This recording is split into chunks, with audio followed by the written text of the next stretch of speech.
Yo, welcome back everyone, this is JP here with PSG, bringing you some more of our Horizon Forbidden West playthrough. As we are continuing on, we're going to talk to the Studious Valdis or whatever. The way to Barren Light is clear. Go on. Get moving. You're not errant vanguardsman. I will move only when the captain When says. I've cleared out all the bristlebacks, which I have. Captain's orders. So they're okay? Banged up, but breathing. And waiting up ahead for you. But I was supposed to have 3 escorts. I'm off to Barren Light, buddies. Like Aloy said, captain's orders. You can stay here. Abandoned to the riffraff? I think not. Guess you're coming with me then. See you there, Aloy.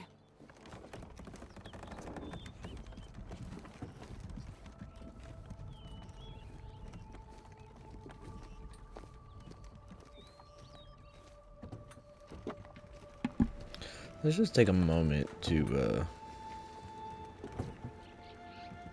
appreciate how big of a badass that guy is, pulling that by himself.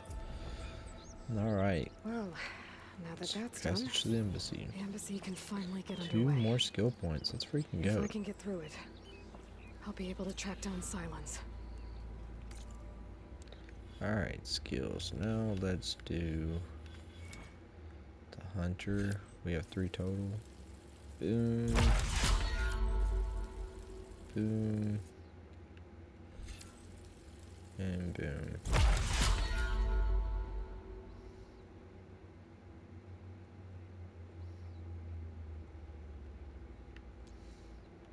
Do I have to equip this?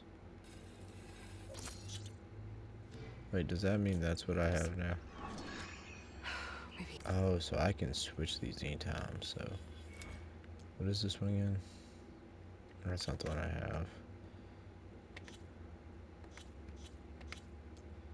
I want this. I got it back up. Alright, now let's look at our quest.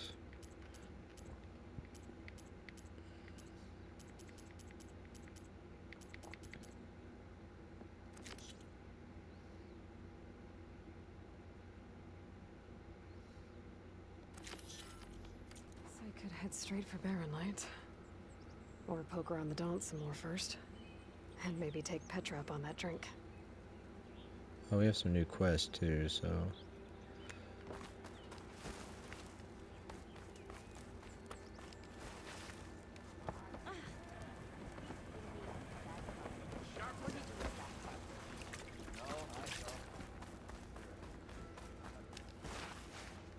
How do I get in there?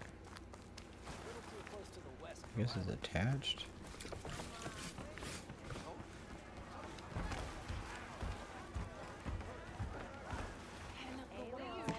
Change your mind about that brew? Come for that beer after all, eh? Here, sit down. Get a pint in her hand. Wasn't expecting you to swing by. Since when do I do what's expected? Ha! There's that spark. Fire and spit. Fire and spit.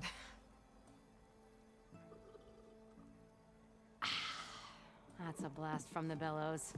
Won't fix the forge, but at least I can forget about my troubles for a while. Like what? Well, things aren't as bad since you got this place running again. But we still got Olvin grating the gears about his concession decree. If you don't put that down, I'll come over there and show you how that game ends. Anyway, right now, I'm just worried about those refugees out from Sunfall. To come all this way enduring Forge knows what. Shadow Carja refugees. What are they doing in the Daunt? Looking for a new home, I gather. They're camped out by an old trailhead, southwest of here. And therein lies the problem. A Stormbird crashed up on the cliffs last week, and Talon Cleanbrokers had his eye on the salvage ever since. But the refugees have barred entrance. Mustn't interrupt their sun-scorched ritual.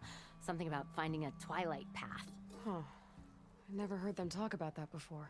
Yeah, well, these particular Shadow Carja are an odd bunch. But overall, they're peaceful folk. Not that it matters to Talon. He'll crack some heads to get to that salvage. Maybe you could swing by, convince him to set up camp somewhere else? So the bristlebacks in the Daunt. You're a pig. Blasted things, those bristlebacks. They just showed up one day, rampaging around the valley like they exploded out of a forge. Lost some good people. But bless the bellows, you cleared them out and got this place working again. That put a dent in Ulvin's plans. Now, if only there were some way to smash them all together and run them out of town. But how could bristlebacks in the Daunt help Ulvund? 2 words. Concession decree. Since no one knows where the bristlebacks came from, Ulvund has taken to blaming the Karja for them. He's hoping to dig up enough old resentments to get a strike going until the concession's signed. This is just his latest attempt. He's been trying to rile up the workers since the day he rolled into town. About that, I think the bristlebacks came out of Ulvund's old mine. Now there's a spark that could light a fire. Can you prove it? I'm working on it. By the forge. Grab my ear if you nail it down. I thought you'd be back in Freeheap.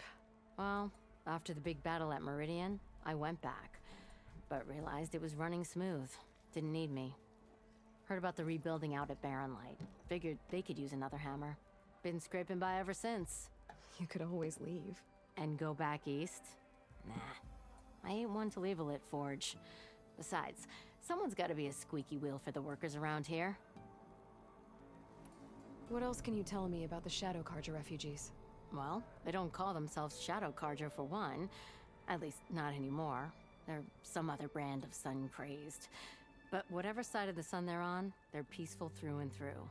Don't seem to want for nothing except a place to live, pray, and just enough food to keep from starving. So they're just camped outside by a trail, blocking entry to a wrecked Stormbird, waiting for what exactly? Don't rightly know, but I'll tell you this. Should they ever wise up and salvage it, a Stormbird heart is worth a lot. And if they get there first, then by Ostrom law, it's theirs. Not that Tolan Cleanbrokers ever lost sleep over any law breaking. Who is this Tolland Cleanbroker?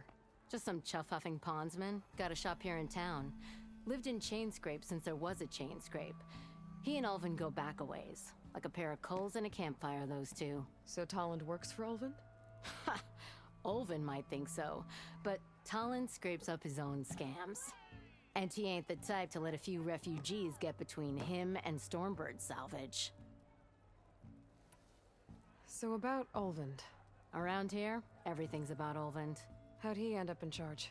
He got here early, like a squirrel smelling a fat nut. He knew rebuilding Barren Light would need stone and timber. So he jangled purses all over Mainspring, getting investors to front claims on anything in the Daunt that might be worth a damn. Thing is, all the bankers back home know that this is Karja land, and the Sun King can revoke those claims at any time. That's why he's desperate for the magistrate to sign off on a concession decree. This concession decree, what is it exactly? And how would it help Ulvund? It's pig diddle, that's what. A writ that would put all Osram claims in the Daunt under Osram law, even though they're on Karja land. It would mean that any existing ore, stone, and timber claims couldn't be revoked by the Karja. No more risk, no more hesitation for investors back in the claim to pour in the shards and expand their business. And since Ulvund has a stake in all those claims, it would make him richer than a scrapper in a junk heap. Not to mention ChainScrape would become an Osram municipality, so he could buy enough votes to call himself an elderman. He's a sly old badger, I'll give him that. Figures if he keeps up the pressure, eventually the magistrate will sign. Well, if I'm up that way, I'll talk to the refugees. Try to convince them to move. Much appreciated. They have it rough. Don't need Tolland making it rougher. Okay, that was an extremely long one, but we'll set that one now. I could have a word with him first. I was kind of curious. This is gonna be a side quest one anyway, so let's... Come to revel in some strike, sister? Let me set the board. I was just passing by. First timer, huh? Don't worry about it. I'll go easy on you. You got any pieces? No. Well, aren't you in luck then? I got an extra set, a Tanakh original straight out of the Forbidden West. Sit. I'll run you through it in a hot spark. I'll give you something special if you win it on my boards, too. Okay, now I'm curious. I like special stuff that I can win. I hope it's like a weapon. Oh god.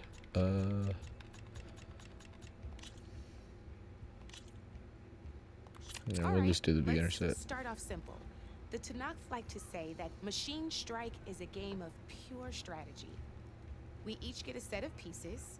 Each piece represents a kind of machine, and each machine is worth a different number of victory points. And to win the game, you'll need to gain 7 victory points by destroying the opponent's machines. It can be tricky remembering the details of every machine, so you see that number on the top right corner? Mm-hmm. That there is how many victory points you'll get for destroying that machine. Notes also tell you how far a piece can move. Okay. How powerful their attacks are. The distance they can strike from. And of course, their health. Okay, that's enough for now. Let's just play. I'll explain the rest as we go. I own the board, so I get to choose who goes first. Since this is your first time, I'll let you go. Usually you get to choose which pieces to set on the board, but this will do for now. Pick up that machine piece to your right, and move it forward. And remember, each machine can only move. Take a look at your notes if you need a reminder. Easy enough, huh? Now, you get to move 2 machines each round, so go ahead and pick a second machine.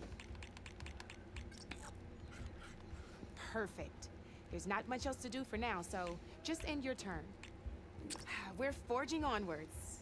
Let me move my pieces here.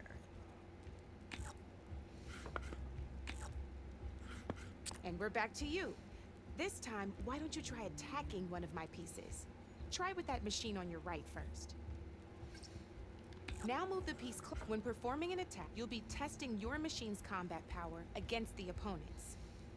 A machine's combat power is a combination of the terrain your machine is standing on and its own attack power. This board only has grassland terrain, which has no effect on a machine's combat power. And your current machine has 2 points of attack power. So in total, your machine's combat power equals 2 points. Since my machine isn't the one attacking, it has 0 points of attack power. And just like your machine, it's not affected by grassland terrain. Okay. So right now, this means your machine can do 2 points. Did you get all that? Yeah. Knew you were a smart one. Finish up by attacking. Not pulling any punches, huh? Now grab that second machine of yours. See how your machine can't move close enough to attack mine? You can make your machine sprint. That lets it move 1 space further. Try it out.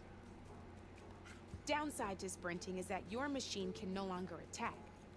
Now some players like to take a risk and overcharge their machine in cases like this. Overcharging lets you attack after a sprint, but it will damage your machine's health by 2 points. So use at your own discretion. Let's try doing that now so you can see what I mean. That's about it for your turn then. Well, she can just destroy mine and... Now, I'll let you in on a neat trick. That machine of yours, the one closest to me, grab a hold of it. Same as in the wilds, machines have both armored points and weak points. You can see them marked on the pieces. Blue shows where their armor is thickest. Hit them there and you'll do some damage, but not a lot. Now, red shows the machine's weak points. Hit those and you'll deal a mighty blow. Sorry, I didn't mean to bump the mic. Here, let me show you. Rotate that piece so your machine faces mine. Now let that machine have it. Off the board she goes, and there's your first victory points. You don't have 7 of them yet, so let's keep going. Your machine attacked mine, but hasn't moved yet. Go ahead and move downwards towards my remaining piece. You've already attacked a machine and moved your piece. But if you overcharge your machine, you can attack. And by the look of your machine, you'd be sacrificing your piece to defeat mine. But sometimes that can be a good thing. Can Overcharge your machine to attack mine a second time, and I'll show you what I mean. Ain't that a thrill? Now, because your machine was knocked out at the same time as mine, we both get the victory points our machines are worth. Good news is, since you're the one attacking, you're gonna receive your victory points before I do. Which means you can reach the coveted 7 victory points first. Okay. That's why sometimes losing a piece can be the best way to end a game in your favor. Now, you'll notice you didn't get quite up to 7 victory points this time, but you did destroy all my pieces. That means you're the winner! That wasn't so hard, was it? Just remember to always check for the best terrain to attack from. You'd be surprised the advantage you can gain over an opponent like that. I know it saved my behind in a game or 2.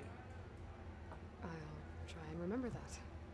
Oh, before I forget, these are all my spare pieces.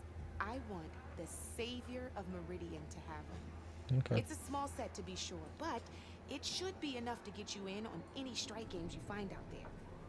You might even fancy looking out for them strike carvers. They've got all kinds of unique pieces that can turn the game in your favor, though they'll need the right materials to craft you one. Or you might find them in the wilds if you're lucky. You know, I've lost my fair share of pieces after a night of machine hunting or brew hopping. No need to thank me. Always a pleasure to help out new strike players. Now, if you feel like playing a real game, I've got plenty of other boards. I could even teach you a few more tricks if you're up for it. Thanks. Alright, yeah, I think I'll do these in my spare time. Don't be a stranger. Yeah, I'll do those later. Alright, let's go find this other quest.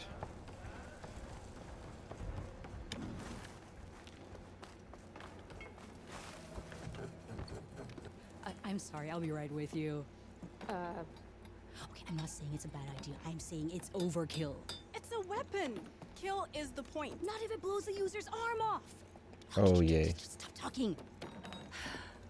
Where were we? Ah! So, you look like someone who's always searching for a new weapon. Am I right? Actually, But you're just nuts. I am with a customer. I'm not a customer. I got it! Triple the powder. It'll blow a Strider sky high. Ba-boom. One shot kill. Guaranteed. Maybe I am. Then you are in the right place at the right time, Red. How would you like to be the proud owner of the world's first machine-enhanced, Explosive, done in one, machine wrecking, yet perfectly safe, javelin thrower?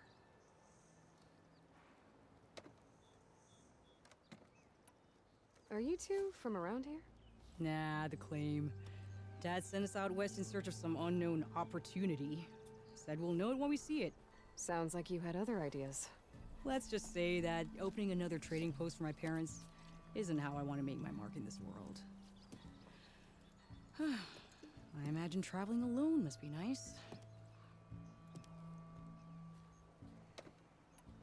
So she's your partner? My apprentice and my sister. She's why we're out here. There was an incident. Another incident. Involving explosives? Ba-boom! And Dad's precious homebrew.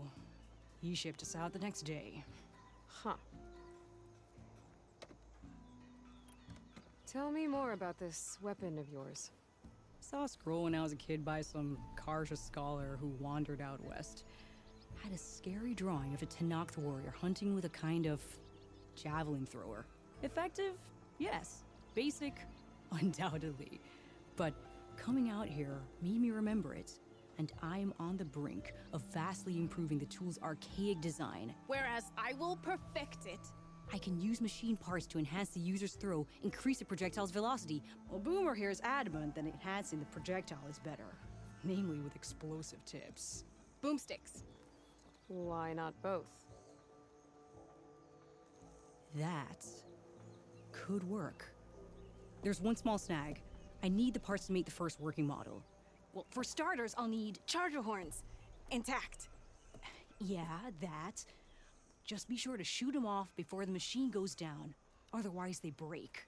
But the real innovation, and keep it to yourself, is a fang horn rib. There's a mean one east of here.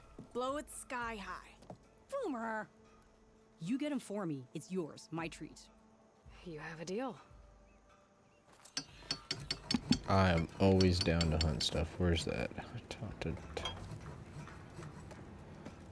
Tolland.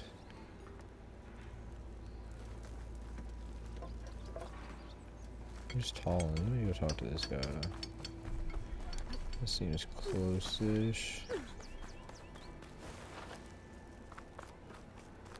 I could get around faster if I find a charger to override. Some battle practice.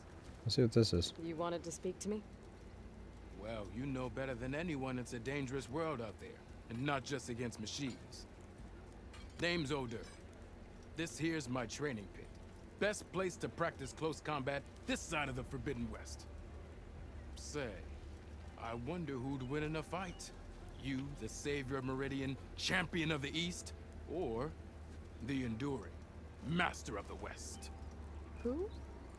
The Enduring, a legendary Tenakth fighter, the master of masters. I've heard the Tenakth have training pits just like this one. It's how the warriors get so fierce, see? And only the very best from the pits get to train with the Enduring. So, to find the Enduring, I should look for these training pits if I'm ever out that way? You'll have to go far if you do. The Tenakth are split into 3 clans. 3 clans, 3 capitals, 3 training pits. My guess is you'd have to beat all of them if you want to train with the Enduring. If the Tenakth don't kill you on sight, that is. But that's a far spark in the wind. As for right now, I also offer challenges to test your fighting skill. Who would I be fighting exactly? You? Well, I know you're the savior and all, but you have to beat all the others first to challenge me. Rules are rules. We only use dual blades and practice arrows, mind. These drunken fools would run themselves through otherwise. You'll have to leave everything but your spear and practice arrows at the gate. But I'll look after your gear, not to worry. So, what do you say? Up for some training? 100% down. I might be. That's what I like to hear.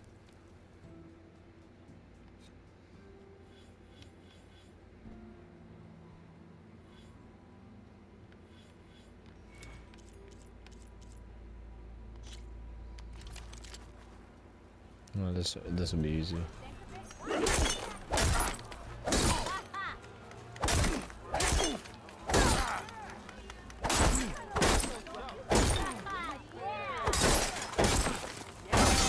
If you keep repeating the same attacks, your enemy will dodge them. Vary your attacks and combinations. Make yourself less predictable. Come on. If your opponent keeps blocking, then use a heavy attack or a power attack to break through. Either that or hit them from behind.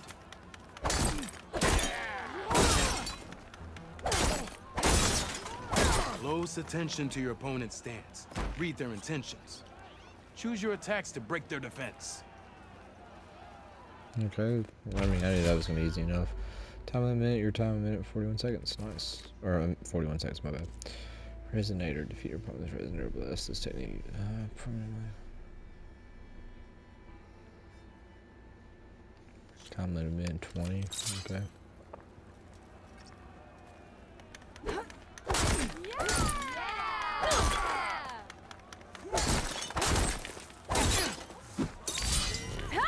That energy doesn't last forever. Shoot the glowing part of your opponent before the energy fades.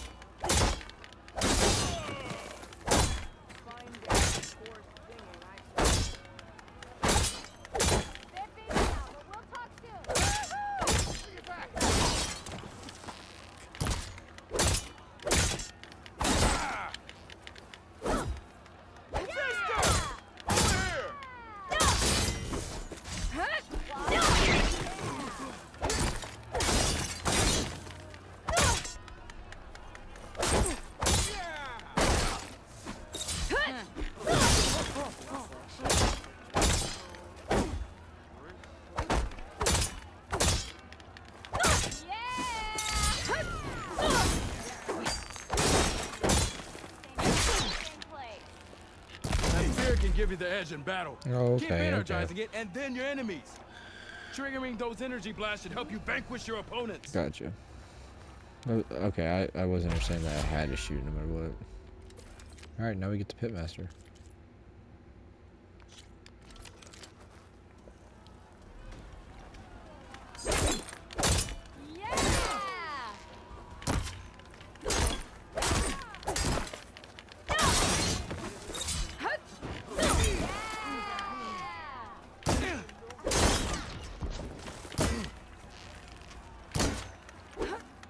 Good series of attacks. Attack. See how you earned your reputation. You fight well.